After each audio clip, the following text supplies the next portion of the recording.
Olá, você que acompanha exclusiva aqui na Band News Difusora. Vamos entrevistar agora o professor Renato Janini Ribeiro. Ele é professor titular de Ética e Filosofia Política da Universidade de São Paulo.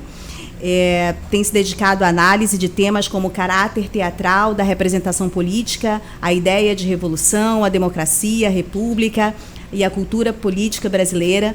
É o atual presidente da Sociedade Brasileira de Divulgação da Ciência, ex-ministro de Educação, e hoje deu uma palestra lá na Universidade Federal do Amazonas sobre política, sobre ética na ciência e sobre eleições. Professor, obrigada por ter esse tempo de conversar aqui com a Band News Difusora e com os ouvintes de Manaus. Eu que te agradeço, Rosiane.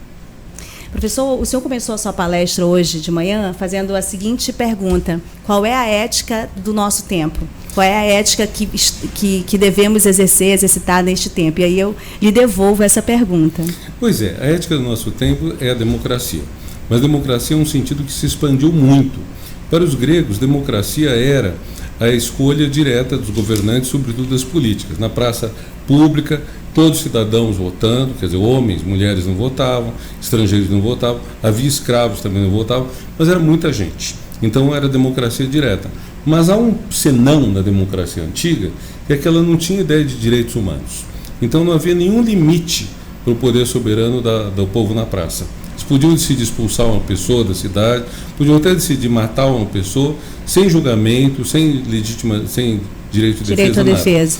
E a modernidade, com o século XVIII, cria, nas revoluções americana, francesa e antes disso na inglesa, a ideia de direitos humanos. Então, direito a um julgamento justo perante seus pares, garantido todo o direito de defesa, direito à igualdade, então todos têm a mesma posição, por isso que nós temos a eleição. A eleição é aquela hora que o rico e o pobre têm o mesmo peso, o voto de um vale o mesmo que o voto de outro. Não tem um voto carimbado, vamos dizer, que vale 5 vezes, 10 vezes o do outro. E temos também o reconhecimento da igualdade entre homens e mulheres, entre brancos e não brancos, entre pessoas que são heterossexuais e pessoas que têm outra sexualidade, entre quem tem religião e quem tem outra religião ou não tem religião. Então essa ideia de igualdade é fundamental na modernidade e ela que sustenta os direitos humanos, que são, vamos dizer, a grande contribuição dos tempos modernos para a democracia. Problema, nós estamos hoje vivendo uma contestação forte a valores democráticos. Nós temos gente que afirma a desigualdade, que é um problema muito sério. Nós somos desiguais? Não, nós somos diferentes. Eu sou homem, você é mulher, tem gente que tem uma cor da pele, tem gente que tem outra. Todos os seres humanos são diferentes. Não há dois seres humanos idênticos, nem mesmo gêmeos univitelinos.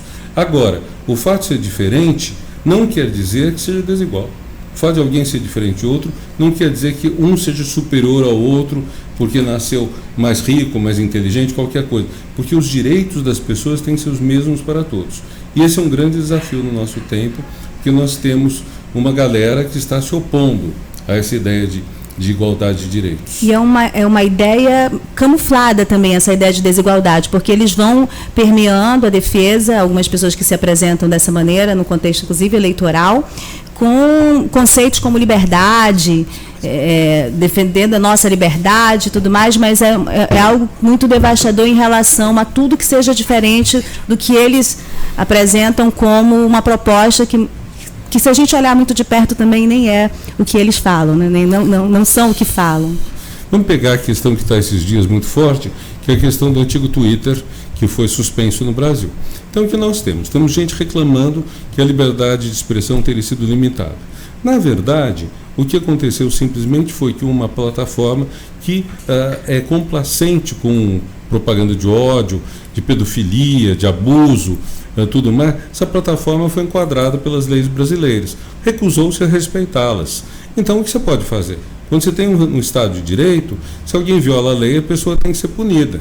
Pode ser presa, pode ser condenada, ou pode ser simplesmente suspenso o negócio dela. Agora, isso não quer dizer uma redução da liberdade de expressão. Quando o Elon Musk diz que a liberdade dele ou do pessoal que o apoia está sendo contida, ninguém tem liberdade, por exemplo, de dizer que você pode matar outra pessoa. Eu não tenho o direito de sair dizendo espanquem pobres, espanquem mulheres, espanquem negros. Ninguém tem o direito de dizer isso. E a incitação ao crime é crime. Então, quando você tem uma plataforma que não respeita as normas mínimas de convívio social, não tem o que fazer. Você tem que suspender a plataforma, tem que multar, tudo mais. Pode haver incômodo? Pode. Mas se não fizer isso, vai significar o quê? Que a lei só vale para os pobres? E quando alguém é rico, poderoso, tem uma das maiores fortunas do mundo, pode fazer o que lhe dá na telha, mesmo desrespeito aos seres que não têm a mesma riqueza, não faz sentido. Ele não tem direito de proteger crimes que estão sendo cometidos nessa rede social que é dele, de responsabilidade dele, né? Professor, o senhor também, ao falar sobre essa ética desse tempo, o senhor disse que não bastava mais o não, que por muito tempo as pessoas usaram não como não posso fazer isso não é correto. Hoje é necessário o sim, ele é exigido para que de fato essa ética seja exercida no sentido da igualdade, da busca da igualdade. É uma tese que eu tenho, acho que todos nós fomos educados na base do não. Os 10 mandamentos, não matarás, não cobiçarás a mulher do próximo, não roubarás, quase todos são ditos na forma negativa. Você passa para as leis penais também têm implícito não. Não vai matar, não vai roubar, não vai atropelar, não vai... um monte de coisas que são crimes. Agora, isso traz uma ideia do ponto de vista ético que é complicada. A ideia de que se você não fizer nada de errado, você é um ser ético. Não é. Não basta não fazer nada de errado. Você tem que fazer o certo. E fazer o certo quer dizer o quê? Você está, por exemplo, na rua, vê uma pessoa passando fome. Você não bate, não mata nem nada. Essa pessoa, quer dizer que você foi ética? Não. Porque se você deixou essa pessoa sofrendo, passando fome, talvez até morrendo, você não foi ético. É isso que eu quero dizer quando a gente tem que passar para uma ética do sim. Uma ética em que nós queremos melhorar a vida de todos. E, portanto, somos solidários com as pessoas que estão sofrendo. Uma ideia importante que aparece bastante num filósofo do século XVIII, que é Rousseau. Rousseau vai dizer o quê? Vai dizer que a gente sente compaixão. Compaixão quer dizer que você sente um sofrimento, que a palavra paixão é isso, paixão, pathos em grego, é o sofrimento. Você sofre com a pessoa que está sofrendo. Então, uma pessoa está na rua passando fome, uma pessoa tem que ser hospitalizada porque precisa de um atendimento de emergência, você acode. Você acode porque você é compassiva, você tem compaixão, você tem um sentimento que bate com essa pessoa. Por isso que a gente tem tantas atividades, vamos dizer, beneméritas, inclusive, porque não é só com os seres humanos, a Sociedade de Proteção dos Animais. Quer dizer, quando você vê um cachorro, um gato, um cavalo sendo espancado, e você intervém para impedir que isso aconteça. Muito bem, isso ficou exposto durante a pandemia, que acabou sendo aí mais um tema de outro livro seu, a compaixão, ou a falta de compaixão de algumas pessoas, e no contexto da pandemia, essa falta de compaixão trazendo de imediato uma repercussão também para quem, porque pessoas que defendiam que deveria ter a circulação em função da economia e tudo mais, essas pessoas também morreram vítimas do coronavírus. Isso mesmo. Eu lancei um livro durante a pandemia, chama 2 Ideias Filosóficas e a Pandemia. Eu pensei, o que está permitindo o combate à pandemia? Primeira ideia, compaixão, essa ideia do Rousseau. Então, pessoas que estão melhor de vida que acodem pessoas que estão pior. Seja com o seu dinheiro do próprio bolso, seja com políticas públicas. Porque há um drama terrível que matou milhões de pessoas por uma única causa, que foi a Covid. Uma causa muito forte durante todo esse período, 2, 3 anos. Então, as pessoas são compassivas, é um sentimento.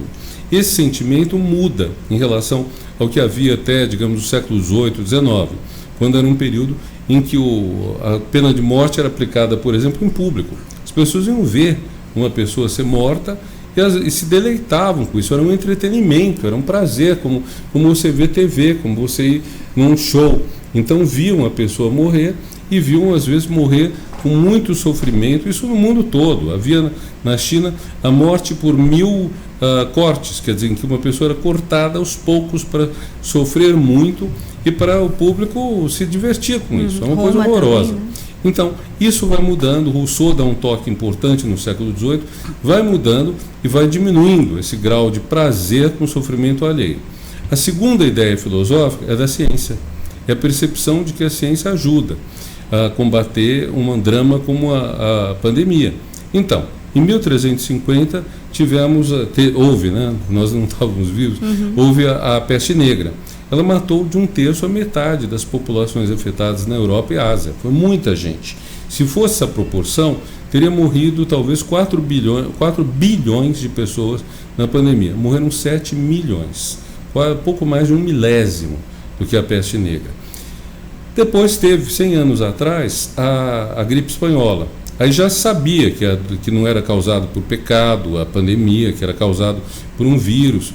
Então houve um enfrentamento, mas morreu ainda assim um total de 5% da população mundial. Bastante gente. Teria sido 400 milhões no nosso tempo.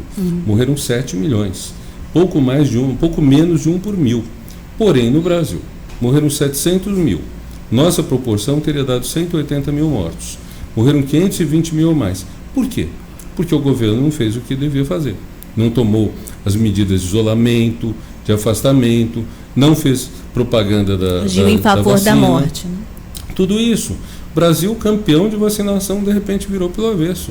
Então isso é muito complicado e a gente vê como a falta de compaixão é complicada. E hoje nós estamos num momento delicado porque existe muita circulação na sociedade da recusa da compaixão. Pessoal que acha que faz o que quer, que não importa o sofrimento que causa aos outros, que acha que tem o direito de falar mal. Por exemplo, uma pessoa que acha que é direito de sua opinião achar que a Terra é redonda. Se eu achar que a Terra é redonda e não causar mal nenhum a ninguém, problema é meu. Mas se eu começo a dizer isso e trago problemas para a sociedade, ou começo especialmente a dizer que a vacina é ruim, eu estou matando gente. E isso não pode existir. E dependendo da função que você ocupa nessa sociedade, Claro. né, do status que você tem, se torna ainda mais grave. Olha, é importante, você que está ouvindo a Band News, a entrevista com o professor Renato Giannini, compreender um cientista, é o presidente da Sociedade Brasileira para a Divulgação da Ciência. Nós estamos tratando de conceitos que têm a ver com ciências humanas, mas que têm a ver também com o tema do dia a dia, né, que vocês debatem nas suas casas, nas igrejas, e está falando de compaixão do ponto de vista, inclusive, da análise de grandes cientistas. Veja que é possível e é possível, não, é necessário que a gente se aproxime cada vez na ciência, não demonize a ciência e compreenda que há outras possibilidades de visões do mundo para além das que a gente é colocado como adversário do outro, né, professor? Uma sociedade que vive em busca de adversários, né, não de ouvir o diferente e, de repente, o crescimento a partir dessa diferença. Como é que o senhor vê essa relação? Olha, vamos pegar uma coisa. Você usa óculos, está com brincos, tudo que você tem no seu corpo tem ciência muito recente. Sabe, você deve ter um celular, que estou vendo aí em cima, também tem ciência muito recente. Nenhum de nós anda pela vida hoje sem ter ciência muito nova, tocando o corpo, inclusive. Pode ser que você use, por exemplo, uma roupa de algodão, que é uma fibra muito antiga, não é nova. Mas possivelmente a produção do algodão e com toda certeza a venda do algodão são coisas muito recentes. Então tudo isso faz que as pessoas tenham hoje um espaço grande de ocupação das suas vidas pela ciência. Por exemplo, uma pessoa que acredita que a Terra é plana e que usa um GPS. O GPS não existiria se a Terra fosse plana. O GPS supõe que estão satélites girando em torno da Terra, então o GPS é uma dívida com a Terra redonda. Então, tudo isso a gente tem que entender que a ciência não é uma coisa abstrata. A ciência está mexendo com a nossa vida em cada coisa. A comida, a bebida, o carro, a locomoção, a saúde, tudo isso tem ciência às pampas nela. Quer dizer, você vai à farmácia, tudo que você está comprando é muito novo, foi modificado muito recentemente. Então, por isso que a Sociedade Brasileira para o Progresso da Ciência enfatiza tanto a defesa que a gente tem da ciência pela divulgação, pela educação das pessoas em geral e também pela defesa das pautas científicas junto ao governo. A gente está lá o tempo todo cobrando. E é responsável também pela criação do Ministério de Ciência e Tecnologia. Ele existe em parte por causa da nossa militância faz bastante tempo já. Está fazendo 40 anos ano que vem o Ministério. Os nossos ouvintes já sempre entraram em contato com a Sociedade Brasileira para o Progresso da Ciência por meio do professor Enio Candotti. Sempre que a gente falava da SBPC, vinha aqui o professor Enio, a própria professora Marilene Corrêa. Voltando à sua palestra, o senhor falou hoje que sequer os cientistas, sequer os pesquisadores têm direito à opinião, porque em se tratando de ciência, opinião não é importante, a ciência trata com outros parâmetros. Queria que o senhor falasse um pouco a esse respeito também. Vamos lá, tem um ditado que diz, de gostos e cores não se disputa, não se discute. Então, você tem sua preferência de cor, sua preferência de gosto, comida que você gosta, etc. Isso é opinião. Agora, se eu sou professor, no meu caso de filosofia, eu tenho a obrigação de dizer o que é correto. Não quer dizer que haja uma única posição correta, mas eu tenho obrigação de dizer isso. Se eu sou um cientista e trabalho, digamos, com biologia, química ou sociologia, então, em todos os casos, eu tenho a obrigação de dizer o que é certo. Eu não posso chegar a dizer minha opinião aqui, porque o que fortalece o cientista é que ele não tem apenas uma opinião. Enquanto cientista, ele tem uma formação, ele tem uma forma de explicar os fenômenos, os fatos. Então, eu posso ter opinião sobre várias coisas, opinião sobre Deus, opinião sobre religião, opinião política, mas quando eu trato de ciência, não são opiniões. Por isso que eu entendo que o professor universitário não tem liberdade de opinião. Quer dizer, ele tem, como qualquer cidadão tem liberdade de opinião, mas nos assuntos da profissão dele não é opinião. Ele tem que estar transmitindo o que é certo. Tem um dever em relação à verdade. Bom, e aí, professor, lá durante a sua palestra, achei interessante, o senhor falava sobre, mesclou esse assunto da ética na ciência e tudo mais, da política, mas também falou sobre eleições. E aí o senhor, para entrar no assunto eleições, fez todo um histórico, um apanhado, e fala sobre a democracia ateniense, que ela não era inclusiva, tratava com banimento figuras que se destacavam e tudo mais. Tem um mês, mais ou menos, eu participei de uma mesa lá na UFAM com professores e estudantes de filosofia. E falavam também a respeito da defesa da democracia e o início dela, né, o berço grego. Bom, um dos temas que foram colocados lá é sobre esse início, exatamente, como nasce a democracia. Se ela não nasce com um vício que, de repente, eu não sei se a palavra correta seria vício, mas algo que a gente mantém até hoje e que é, talvez, a resposta para essas exclusões todas, né? Ela exclui, ela já nasce excludente, como o senhor mesmo colocou na sua palestra. Como a gente explica isso? Há possibilidade, do ponto de vista da ciência, da academia, que isso possa ser alterado? Olha, é uma história complicada. O que a gente sabe é o seguinte: em Atenas, por volta do ano 500 a.C., emplaca essa forma de governo democrática, que significa a decisão pela maioria.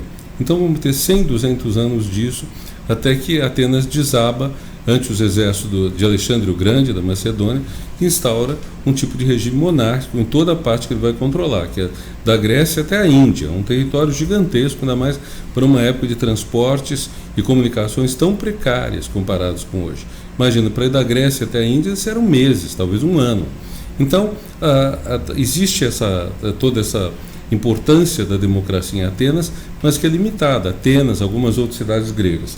Pesquisas bem recentes têm revelado que na Assíria, os assírios, né, 1000 anos, 1500 anos antes disso, talvez já houvesse formas democráticas. Então, a gente não sabe exatamente como surgiu a democracia, onde surgiu. Existem tribos indígenas das quais se diz que elas também têm uma forma de governo mais democrática. Mas é muito difícil estabelecer, e houve durante um tempo a ideia de que se teria uma evolução, e todo mundo teria seguido a mesma evolução. Começar com uma coisa democrática, passar o negócio autoritário e depois de séculos ou milênios voltar a uma democracia. Como a democracia grega some em 300 a.C. e a gente volta a ter formas democráticas por volta do ano 1800, quer dizer, mais de 2000 anos sem democracia, há todo tipo de explicação. Quem acha que foi isso, teve um eclipse gigantesco, mas a gente volta, entre aspas, os valores éticos do começo, porém com mais base, com mais inclusão, universalizando, não é só para os homens, é para as mulheres, não existem mais escravos, é para todos. E há pessoas que simplesmente dizem, nós não sabemos como que isso tudo aconteceu. Não sabemos por que a democracia sumiu todo esse tempo. O fato que a gente vê, desde um certo momento da Idade Média, vamos dizer o ano 1800 mais ou menos, você começa a ter formas de maior participação popular no governo. Então, nas cidades do norte da Itália, nas cidades dos Países Baixos, você tem alguma atuação popular na política. Porém, isso vai emplacar mesmo com a Revolução Francesa e a Revolução Americana, logo antes de 1800. E hoje nós temos uma expansão da democracia muito grande. Se você olha 40 anos atrás, você tinha praticamente toda a Europa Oriental com a ditadura comunista. Toda a América Latina e África com ditaduras pró-americanas, mais a América Latina até. Aí o que acontece? Cai caem as ditaduras comunistas da Europa Oriental e caem as ditaduras americanófilas da América Latina. E a gente começa a fazer experiência de democracia. E é uma coisa que vai e tem muita... vai e às vezes recua, né? Nós ainda estamos nessa experiência. Estamos aprendendo. 30, 40 anos. Veja, vamos pegar o caso do preconceito contra as mulheres. É muito grande. Tem muita gente que acha que mulher não tem direito de pensar, tem que estar subordinada aos homens. Isso é muito variado. Conforme a região do Brasil, o tamanho da cidade, conforme o país, a condição das mulheres é mais igual aos homens ou é muito desigual. Professor, só para uma observação do que aconteceu no interior do Amazonas, um prefeito ameaçou dar de ripa numa vereadora adversária dele, no microfone tem um vídeo, olha, ela vai apanhar de ripa e ainda fez o gesto como seria, aqui no interior do estado do Amazonas, no sul do Amazonas. Eu espero que ele esteja sendo... Foi preso, o primeiro caso de um homem, um político preso por violência política de gênero no país. Ainda bem, né? Porque um problema no Brasil é que a gente vê muita impunidade nesse tipo de coisa, né? As pessoas geralmente acabam dizendo que estava tomando remédio controlado, parou de tomar, tem um monte de desculpa para isso, mas não é tolerável esse tipo de atitude. Então você vê, a gente está aprendendo muita coisa. Tem mudanças, tem coisas que eram comuns de dizer 10, 20 anos, 30 anos atrás, e hoje a gente acha absurdas, né? Porque são assim, desrespeitosas. Em relação a mulheres, negros, indígenas, em relação a homossexuais, em relação a ateus, a um monte de grupos que eram discriminados. E a gente não pode aceitar mais essa discriminação. A influência da religião nesse período todo de exercício democrático, até no período em que a gente experimentou a ditadura, ela acaba sendo um desses fatores nocivos para todos esses preconceitos, né? Esse retardamento? Veja a ditadura no Brasil. Em 1964, a CNBB, a Conferência Nacional dos Bispos do Brasil, apoia o golpe. Daí a uns 5, 10 anos, você tem bispos importantes, como Dom Helder Câmara, arcebispo de Recife e Olinda, que estão lutando pela democracia. A igreja mudou muito no Brasil, a igreja católica, estou dizendo. Ela se tornou muito mais democrática. Então, talvez até por isso tenha havido um estímulo da direita, dos setores mais autoritários, a outras religiões, para esvaziar a igreja católica e, sobretudo com o Papa atual, tem um compromisso muito grande com os humildes, com os pobres. E é uma coisa curiosa, que você lê o que Jesus diz, Jesus é alguém que estava com os pobres, com os perseguidos, não era alguém que estava com a elite. Ele rejeitou, né, em vários momentos da vida, essa proximidade com quem estava no poder, com o dinheiro. Professor, a gente entrou, acho que um pouco no tema de um dos seus livros, que eu não tinha lá para comprar, infelizmente, mas vou atrás depois, e que o professor Alcimar, que é um filósofo, estava fazendo bastante recomendações para mim. A Sociedade contra o Social. Deixa eu ver se eu decorei direito o título. Isso. E aí ele fala que o senhor aborda ali essa questão que é muitas vezes tratada na sociedade, que acha que tem muito custo com o social, como se a população fosse um peso e que só a elite merecesse todos esses privilégios, como se eles não fossem também um peso para o país. Fale um pouquinho para a gente. Vou explicar o título. Eu li uma entrevista, um artigo do ex-ministro Delfim Neto, na época, nos anos 90, em que ele dizia o seguinte: a sociedade... o governo está querendo aumentar o imposto, não conseguiu, saiu nos jornais que o governo perdeu tanto dinheiro. E o Delfim Neto respondia: não, a sociedade ganhou esse dinheiro. Então, a sociedade, igual os ricos que pagam imposto de renda. E na mesma época, o Sarney, que era presidente da República, tinha uma propaganda que era tudo pelo social. O social, as medidas de caridade, bem de cima para baixo, bem condescendentes, do governo e dos poderosos em favor dos pobres, mas como políticas de caridade, não políticas públicas respeitosas de quem está sendo beneficiado. Então, aí me ocorreu, a sociedade como substantivo são os ricos, o social como adjetivo são os pobres miseráveis. Por isso a sociedade está contra o social. Quer dizer, a sociedade hostiliza, os ricos hostilizam os pobres. Como já disse alguém, o Brasil tem guerra de classes. Mas a guerra de classe é dos ricos contra os pobres, não dos pobres contra os ricos. Então, foi essa questão e me interessou muito mais do que isso. Me interessou como eu, que sou da área de filosofia, que fiz doutorado sobre Thomas Hobbes, que estudei Rousseau, estudei Maquiavel, como eu posso usar esse conhecimento da filosofia política para entender a política do Brasil. É uma coisa muito interessante, tentar entender. Por isso que eu fiz esse livro também, mais recente, do Maquiavel, A Democracia e a República, em que eu procurei ver dos presidentes desde 1985 do Brasil, quais governaram pela, vamos dizer... Cartilha de Maquiavel? Mais ou menos. Não, mas assim, quais que governaram pela sorte, que Maquiavel chama de fortuna, quais que tiveram pulso realmente para controlar o destino. Certo. Então você vê, teve gente que foi à luta. Por exemplo, o Collor foi à luta para chegar a presidente, lutou muito. O Lula lutou muito para ser presidente. Só que no governo, o Lula soube controlar as coisas, soube domar, vamos dizer, o destino. O Collor não soube. Então tem aqueles que chegam ao poder pela luta, pela garra, pela virtude, como chama Maquiavel, e aqueles chegam porque deu sorte. Por exemplo, Fernando Henrique foi escolhido pelo Itamar Franco. Não fosse, não seria. Dilma foi escolhida pelo Lula. Se ele escolhesse outra pessoa, era outra pessoa. Quando o senhor fala fortuna, na palestra, usando um termo já de Maquiavel, o senhor se refere à máquina ou outras conjunturas? Sorte, exatamente. Sorte, porque, por exemplo, o que leva um presidente a indicar seu sucessor? O Itamar indicar o Fernando Henrique. O Fernando Henrique tinha qualidade, sem dúvida, mas o Fernando Henrique sozinho jamais ia chegar a presidente da República. Chegou porque Itamar indicou, porque havia o plano real, ele ganhou. Dilma, se ela fosse lutar para chegar à presidência, pouco provável. Foi o Lula, que estava no auge da popularidade, que indicou. Então, isso é sorte. Agora, tem aqueles que vão à luta. O Collor foi à luta. Foi à luta com demagogia, com mentira, mas chegou lá. O Lula concorreu 3 vezes e perdeu antes de chegar à presidência. Da última vez, ele decidiu mudar totalmente a campanha, tirar o lado, vamos dizer, assustador, que assustava um pouco a elite, e fazer com promessas de cuidar bem da economia. Chegou lá. Então você tem isso que não é fortuna, quando você doma a fortuna, você domestica a sorte, você controla o azar. Essa alteração de forma de se apresentar, de fazer política, que o Lula algumas vezes é criticado dentro da própria esquerda mesmo, né? Algumas concessões, o que faz com que o PT não seja mais comparado a um partido de esquerda, mais de centro-direita, enfim, de centro. Isso é a moldagem. Está dando probleminha? Voltou? Tá, vou voltar. Então, essa alteração na forma que o Lula faz política, que é a forma que a gente vê depois que ele chega no poder, e que aí o senhor apresenta como uma forma também de mantê-lo no poder, né? Sim.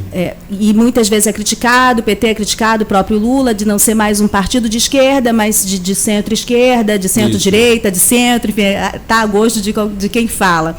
Mas há uma alteração de relações, de conversas, essa última eleição de uma frente amplíssima. Isso é uma forma de se manter o poder.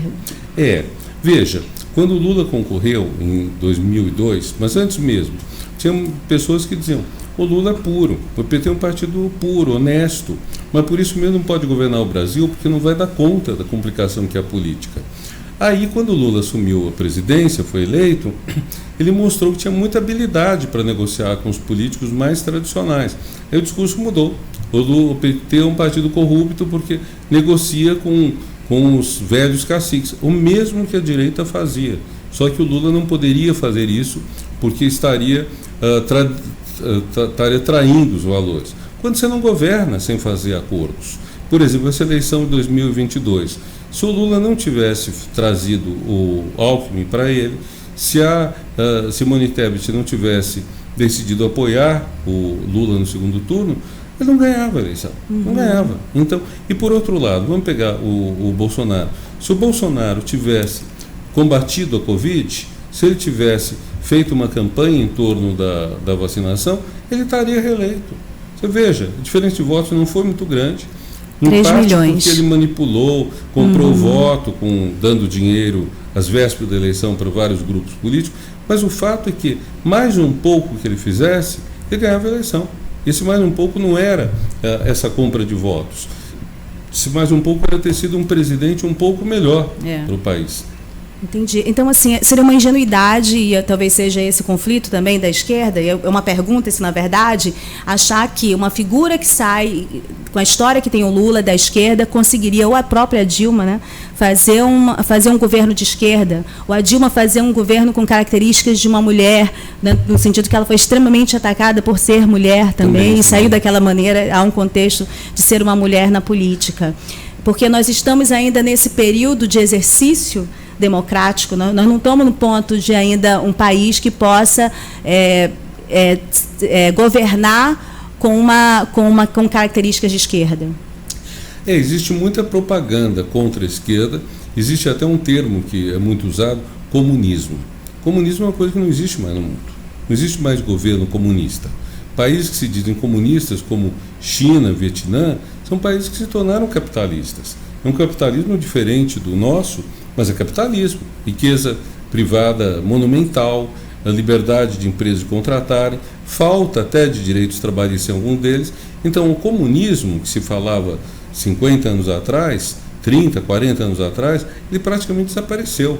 Mas existe uma campanha que chama tudo de comunista, chama o Lula de comunista, tem até um candidato de São Paulo, chama o prefeito de São Paulo, que é bolsonarista, chama de comunista. Então, comunista é um palavrão no Brasil. E isso torna muito difícil as pessoas entenderem de que se trata na política. Por exemplo, se melhorar a condição dos pobres, isso é algo que deveria ser universal, não deveria ser uma coisa que só a esquerda defende. Todos deveriam defender.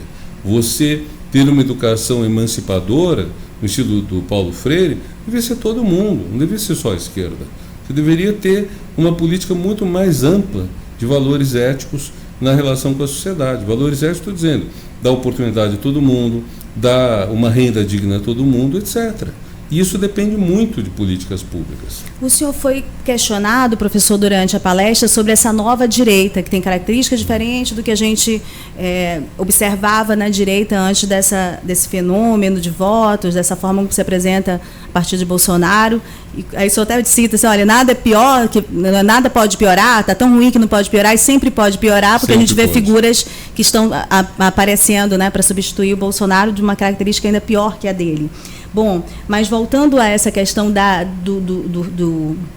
característica dos políticos de direita, perceba que tem aqui no Amazonas também, em várias outras regiões, tem pessoas que elas nem me parecem que estão ligadas a algumas ideias, a algumas ideologias, mas elas já entraram na política indo para esse campo, indo para esse extremo, porque elas viram ali uma oportunidade de se manter, né, em determinados espaços de poder. Isso tem a ver também com a ética desse momento?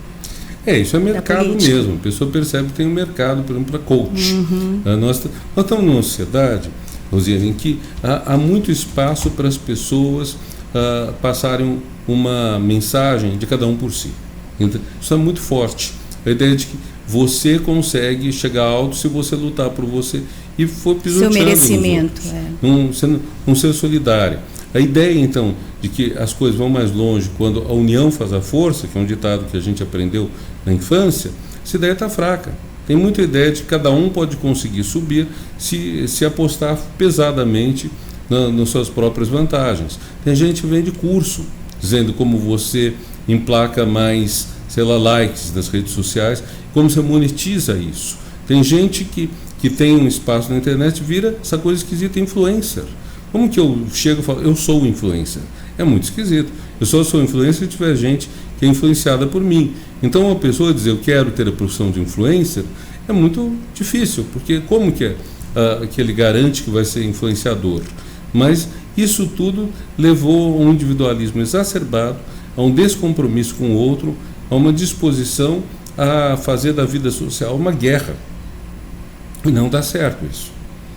Olha, eu já vou para minhas duas últimas perguntinhas, que eu estou explorando o senhor pelo calor também que está em Manaus hoje. O professor Renato Janini escolheu logo o mês de setembro para conhecer Manaus, e a gente que mora aqui sabe que é um dos mais quentes, ainda mais nesse momento, né, de mudanças climáticas. Bom, eu achei interessante a comparação que o senhor fez a respeito das emendas impositivas, que é um problema para governos de esquerda ou de direita, essa relação com o Congresso, esse domínio que o Congresso tem sobre o orçamento. E o senhor diz que essas emendas impositivas, elas são um instrumento contra a democracia. O senhor fez uma comparação com o sistema feudal.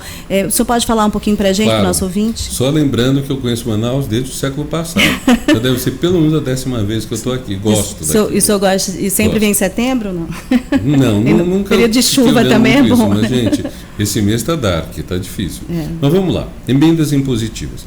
Elas foram introduzidas na Constituição pelo Eduardo Cunha no começo de 2015, logo depois da reeleição, onde já estava uma campanha muito forte contra a presidenta Dilma.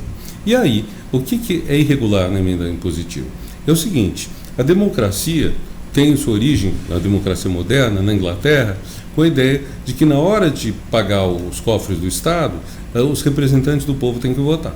Os representantes do povo votam, então, a arrecadação de impostos e a destinação desse dinheiro.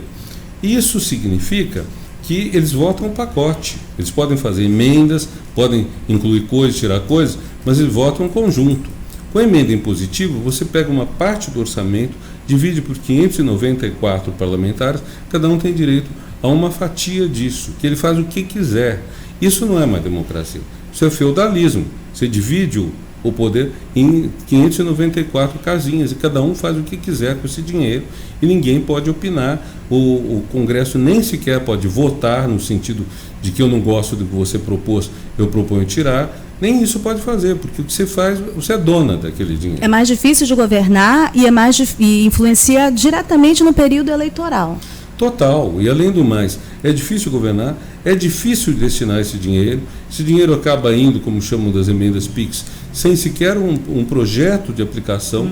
O prefeito, o governador, o secretário que recebe, faz o que ele dá na telha, é uma fonte de corrupção, Sim. Mas sobretudo é fonte de corrupção porque não tem controle, não tem transparência.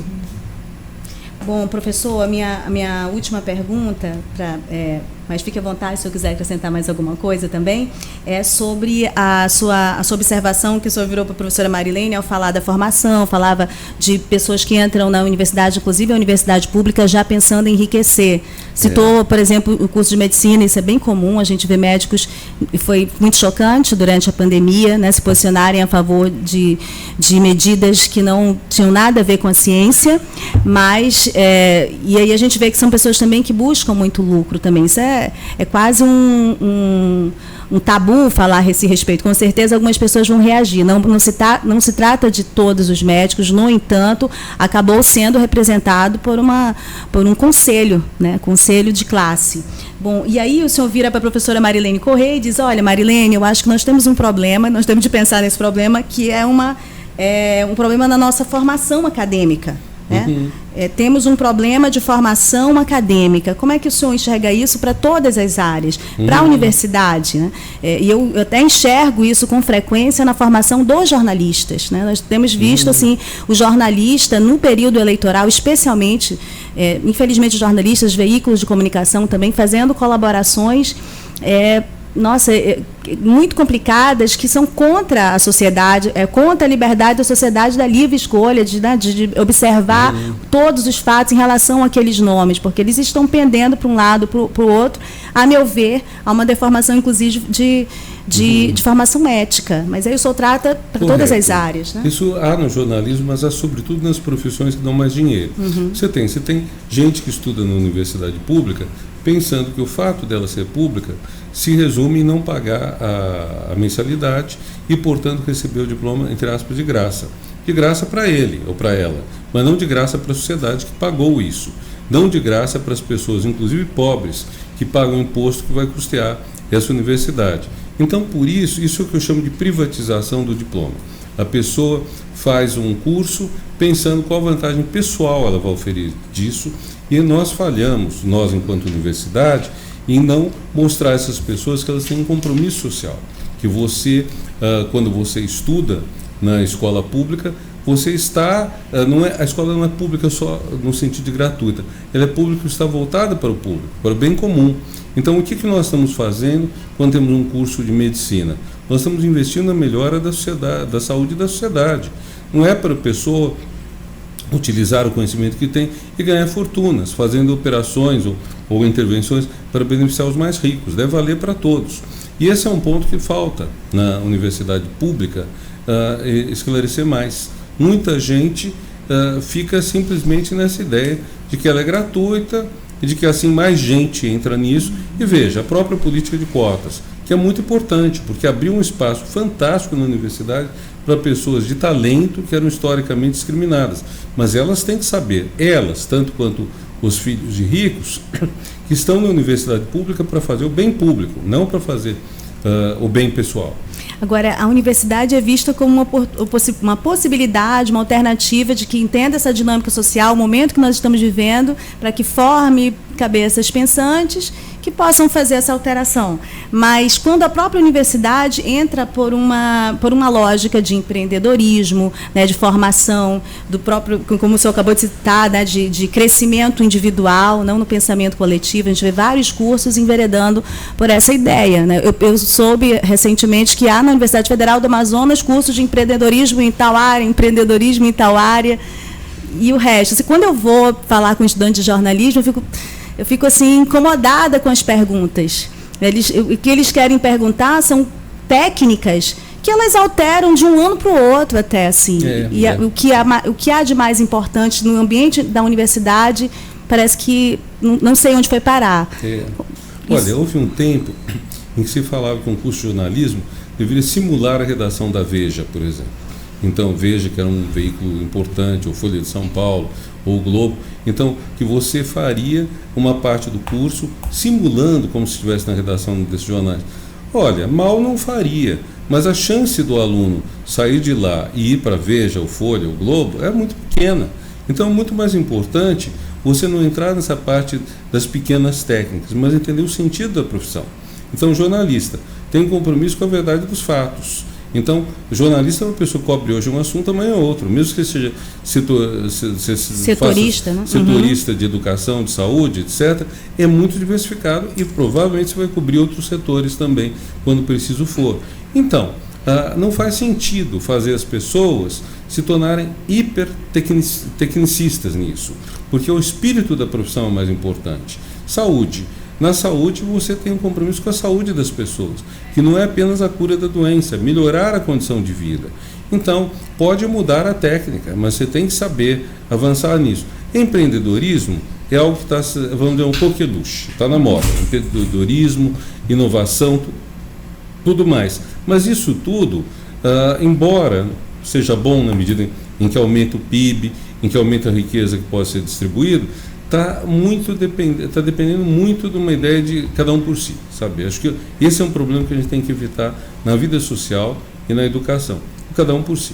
Se for cada um por si, você não consegue construir uma sociedade. Muito bem, olha, eu explorei o máximo que eu pude o professor Renato Giannini, a presença dele aqui no Exclusiva da Band News Difusora. Ele que é professor de Ética e Filosofia Política da USP, presidente da Sociedade Brasileira para o Progresso da Ciência, que trabalha também com a divulgação da ciência, eu fixo a divulgação. E também está em Manaus para conversar sobre o CBA, na Universidade Federal do Amazonas, sobre ciência, sobre política, sobre ética. Professor, muito obrigada por esses minutos que o senhor pôde dedicar para conversar com a gente, conversar com o ouvinte da Band News Difusora aqui em Manaus e outros que a nossa programação, o nosso conteúdo chega no Amazonas. Eu que te agradeço, um grande prazer te conhecer, falar com você, ouvir uma discussão inteligente como a que você conduziu. Obrigado, Rosiane. Obrigada e até a próxima, gente.